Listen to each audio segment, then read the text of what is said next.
कि हम अपना समय निकालें किसके लिए? ईश भक्ति के लिए।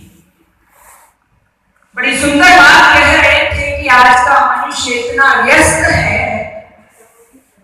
आप उससे कहो सत्संग में आया करो, हवन किया करो, भजन के लिए समय निकाला करो, तो लोगों के पास टाइम नहीं है। और मैं कई बार कहती हूँ, जो लोग ये कहते हैं टाइम नहीं है, मैंने प्रैक्टिकल रूप में उन लोगों से बात करके देखा है।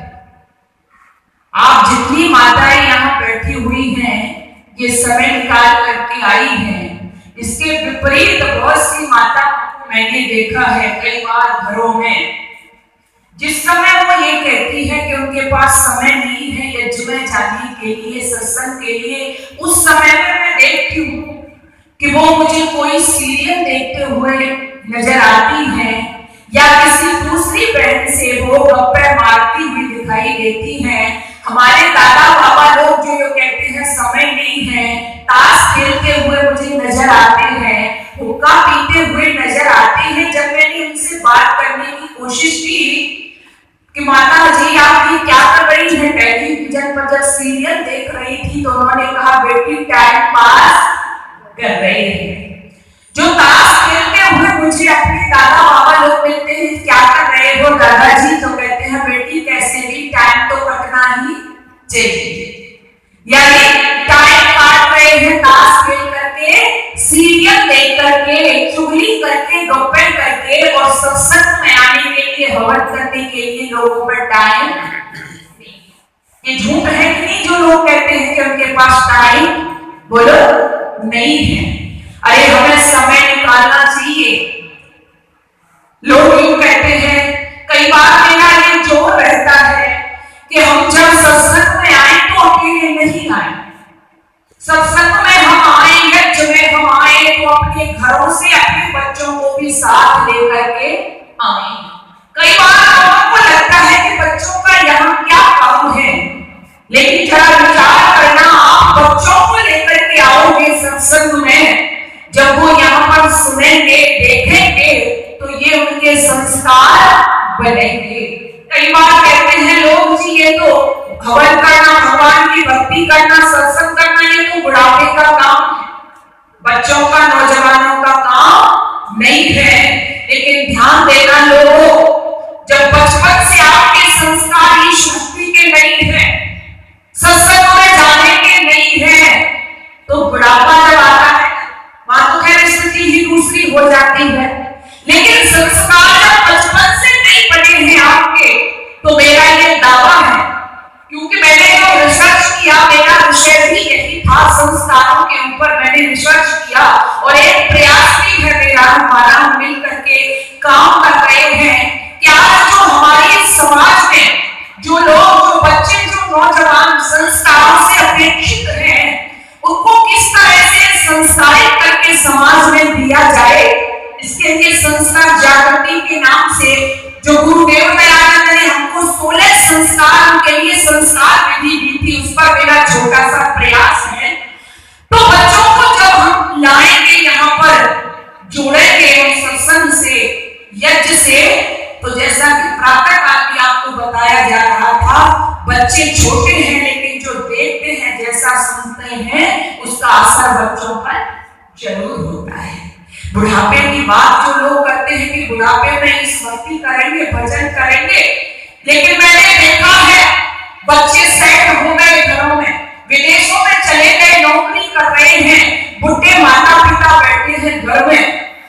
हमने सोचा कि अब तो हो सकता है ये भक्ति करेंगे ईश्वर की, तो मैंने कहा सत्संग हो रहा है एक जगह, माताजी पिताजी रहते थे अकेले, मैं वहां पर रोक दी गई, एक जगह की घटना है। मैंने उनसे कहा कि दादाजी पास में ही सत्संग हो रहा है, आप सुनने के लिए चले जाया करो, यहाँ भी तो बैठे रहते हैं। कहने लगे बैठे, ये पैर जो है ये काम ही नहीं करते, कैसे जाऊं वहां तक। तो मैंने कहा पैरों से कोई बच्चा मोटरसाइकिल पर उठा करके छोड़ देगा, तो बेटी ने कानों ने भी सुनना छोड़ दिया है, जाना ना जाना बेकार है। इसलिए ध्यान देना, ये बातें आपको छोटी लग रही होंगी, लेकिन आप बैठे रहते हो, बहुत समय है हमारे पास में, लेकिन जब समय आता है ना व्यक्ति को, जब अंतिम समय जिसको बोलते हैं, अंतिम समय आता है व्यक्ति का। कई बार जब व्यक्ति संसार को छोड़ता है ना, उसको लगता है वो जा रहा है। तो आपने देखा होगा कई बार व्यक्ति कोई व्यक्ति रोता है। कुछ व्यक्ति ऐसे होते हैं कि वो अपनी भावनाओं को दबा लेते हैं, लेकिन कई बार व्यक्ति जब संसार को छोड़ता है वो रोता है, आंखों में आंसू होते हैं।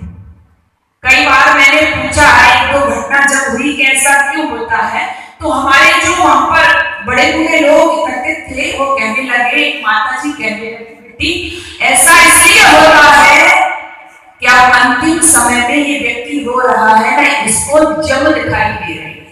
जम। मैंने विचार किया जम, बोले हाँ बेटी जम होते हैं। ओ मैंने कहा बिल्कुल ठीक कहा माता जी आपने। जब पूरे जीवन व्यक्ति धर्म कर्म नहीं करता है, सत्संग नहीं करता है, वेदांती शास्त्रों का स्वाध्याय अध्ययन श्रवण नहीं करता है, तो अंतिम समय में उसको जो जम शब्द है ना, या अपभ्रंश शब्द है, जैसे कि जमुना बोलते हैं लेकिन शुद्ध शब्द क्या है? यमुना। क्या है? यमुना।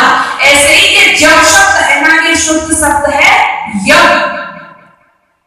क्या है शुद्ध शब्द? यम। जीवन भर व्यक्ति जब सत्य, अहिंसा, अस्तेयादि व्रतों का पालन नहीं करता है, यम नियमों का पालन नहीं करता है, तो पूरे जीवन जो व्यक्ति करता है अंतिम समय में वो दृश्य उसको दिखाई देता है। तूने हर सोचता है तूने तो आज तक प्रत्येक व्यक्ति को सताने का ही कार्य किया है, तूने तो जीवन भर दूसरों को धोखा ही किया है, तूने तो जीवन भर छल कपट ही किया है, तूने तो जीवन भर दूसरों के घरों को तोड़ने का ही काम किया है, समाज को बिगाड़ने का ही काम किया है, तो वो व्यक्ति, ऐसा व्यक्ति जब उस दुनिया को छोड़ता है तो उसकी आंखों में आंसू होते हैं। इसके विपरीत एक व्यक्ति जिसका जीवन ऐसा रहा है जैसे फूल सुगंधी देता है, वैसे ही बहुत से व्यक्ति होते हैं जिनके जीवन महकते रहते हैं। उनके जीवन में चरित्र की, अच्छे कार्यों की सुगंधी से स्वयं भी महकते हैं और दूसरे लोगों को भी महकाते हैं। ऐसे व्यक्ति भी समाज से विदा होते हैं तो वो रोते नहीं है, वो तो हंसते हंसते इस संसार को छोड़ देते हैं। इसलिए अपना जीवन ऐसा ही हमको बनाना चाहिए। इसके लिए आप जितनी संख्या में यहाँ पर हो, अपने अड़ोसी पड़ोसियों से कहना, अच्छा आपको आज से कल की पता है, कल की जोड़ लो, इस सेकंड से अगले सेकंड की पता नहीं है। कल जब मैं मथुरा से चली थी तो लग रहा था कि बड़ा जल्दी जल्दी रास्ते में 6 घंटे का लगभग सफर हो गया, और उसके बाद में लगा था कि पहुंचने में देरी हो जाएगी, लेकिन देरी क्या, तो पूरे दिन ही यहाँ पर कार्यक्रम नहीं हो पाया। तो ईश्वर की व्यवस्था को कौन जानता है कि क्या होने वाला है। तो आप कैसे कह सकते हो कि हम भगवान का भजन, हम यज्ञ हवन कब करेंगे? बुढ़ापे में कर लेंगे या आगे आने वाले समय में कर लेंगे? ऐसा हो नहीं सकता है। और जब ऐसा आपने किया ही नहीं, संसार में क्यों आए हैं आप? जब ये समझा ही नहीं तो आपका आना निरर्थक हो जाएगा। खासकर होता यही है, व्यक्ति जिस उद्देश्य से दुनिया में आता है उसको तो वो बोलो भूल जाता है। अभी कहा जा रहा था ना, रोटी रोटी रोटी, एक नारा दे दिया है आपको, रोटी कपड़ा और मकान, बस इसका इंतजाम में पूरा जीवन लगा देता है।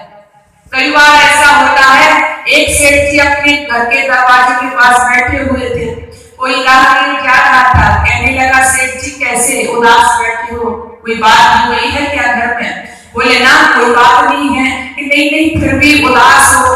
बोले बैठे बैठे ये हिसाब लगा रहा हूँ कि मेरे जो फिलहाल में मेरे जो बेटे हैं और उनके बेटे हैं, यहाँ तक तो मेरी पूंजी अच्छी है, बढ़िया है, ये कुछ भी हाथ पैर नहीं हिलाएंगे फिर भी अपना जीवन यापन कर लेंगे, लेकिन मेरे जो नाती होते हैं उनके भी आगे आने वाले बच्चे क्या खाएंगे, कैसे रहेंगे, इतना धन मेरे पास नहीं होगा, तो इसकी चिंता में मैं बैठा हुआ हूँ। इतनी लंबी लंबी चिंताएं करते हो आप, लेकिन विचार करना, ईश्वर जाना नहीं 100 साल जीवन लंबी चौड़ी बातें करते हो, भगवान लंबी आयु आपको दे भी दे, लेकिन जब उद्देश्य आप नहीं समझ पाए इस दुनिया में आने का, तो आपका आना नाना बोलो बेकार है। ईश्वर जाना नहीं 100 साल जीकर क्या मिला, खुद को पहचाना नहीं 100 साल जीकर क्या मिला। अरे बांधी गठरी मार जरकी, बांधी गठरी मार जरकी, तूने अंतिम श्वास तक साथ जब जाना नहीं बेकार होकर क्या मिला, साथ जब जाना नहीं बेकार होकर। क्यों माता जी जाता है क्या साथ? हमें तो यही अब तक समझ में आया है कि साथ में जाता नहीं, हाँ जाता। इसका दूसरा पहलू है, जाता भी है। क्या जाता?